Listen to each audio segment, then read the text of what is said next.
వందే గురు పరంపరం. అందరికీ శివరాత్రి శుభాకాంక్షలు.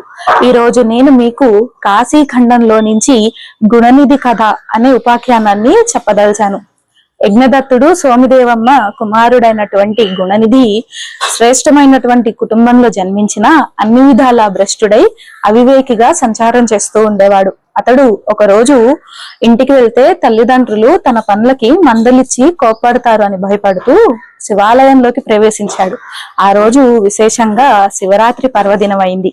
అతను తెలియకనే గర్భాలయంలోకి ప్రవేశించి దీపారాధన చేశాడు. ఆ తర్వాత అక్కడ శివభక్తులు భజనాది కార్యక్రమంలో నిమగ్నమై ఉన్నప్పుడు వారు తెచ్చిన ప్రసాదాన్ని శివుడికి నివేదించాడు. తర్వాత చాలా ఆకలేస్తోంది, తినకపోతే నేను ప్రాణాన్ని విడిచేలాగున్నాను, మా అమ్మగారు ఉంటే నాకు అన్నం కలిపి పెట్టేది కదా, పరమశివ నేను ఎంత వివేక భ్రష్టున్నయ్యాను అని శివుణ్ణి స్మరిస్తూ ఆ ప్రసాదాన్ని స్వీకరించి భటుల చేత తన్నులు తిని ప్రాణాన్ని విడిచాడు.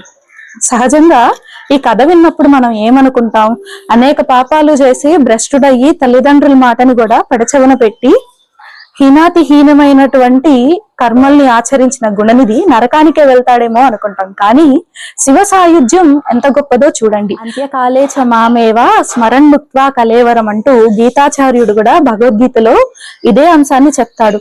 తెలుసో తెలియకో తుది సమయంలో అయినా సరే భగవత్ నామస్మరణ చేసిన, భగవంతుణ్ణి తలిచిన వారు ఇంతకు ముందు చేసిన పాపకర్మలన్నిటిని తొలగించుకొని భగవత్ పాదాలని ఖచ్చితంగా చేరతారు అంటూ చెప్పడం జరిగింది.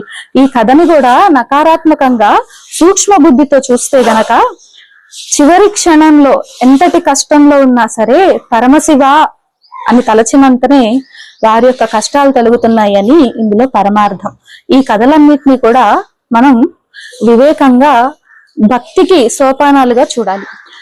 మనం జీవులలోకెల్లా ఉత్తమమైన మనుష్య జన్మని పొందినప్పుడు ఈ మనిషికి ఉత్తమమైన కర్మ ఏది అంటే భగవంతుణ్ణి తెలుసుకోవడమే, నిరంతర ఈశ్వర సాయుధ్యాన్ని పొందడమే మనిషికి ఉత్తమమైనటువంటి యోగం. దీనినే శంకరుల వారు శివానంద లహరిలో చెప్తూ 94వ శ్లోకంలో ఇలా చెప్పారు. స రసనాతే నయనే తావేవ కరౌ సయేవ కృతకృతః యా ఏ యౌ భర్గం పదతి క్షేతే సదార్చత స్మరతి.